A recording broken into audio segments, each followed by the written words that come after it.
Konferenciju, na kotrej vyznačené, že novinárstvo bardzo vážna, ale i dosť podcenená profesija, za novinára je jedna z grupov robotníkov, kotrí najmenej placení, organizovali noviny Maďar.so i Heror Media Point.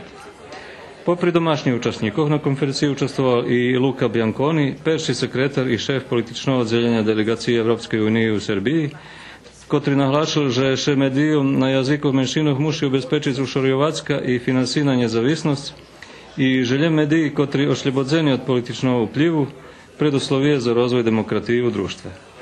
On nahlášil i, že bardzo važno je obezpečiť finansijnu stabilnost radiotelevizije u Vojvodini, kotra emituje programu na 10 jazykov i potim je jedinstvena u Evropi. Državni sekretar u Ministarstve kulturi i informovanja, Saša Mirković, vyjavil, že podzakonski akti za primjenjovanje 3 novih medijskih zakonov budu prinješeni po konec novembra i že bi bilo veľa ljepše, kad bi privatizacija medijov bila zakončena ešte 2007. kad ekonomska situacija bila veľa výhodnejša. Mi smo se potrudili, to je također bila jedna od stvari kroz zakon o javnom informisanju i medijima, da omogućimo medijima da budu tretirani na drugačiji način i jedan primjer je upravo ta besplatna podjela akcija.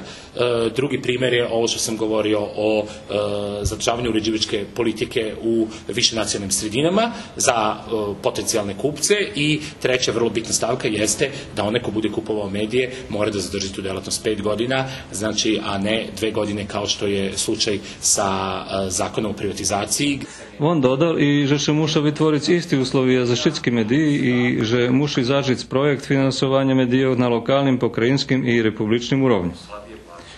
U popolednjovej diskusiji, na kotrej bolo slova o vydanjach za mladih, jak generatorov novih čitačov, značné doprinošenje dala i redaktorka mladežskog časopisu MAK na ruskim jazyku Maja Zazuljak.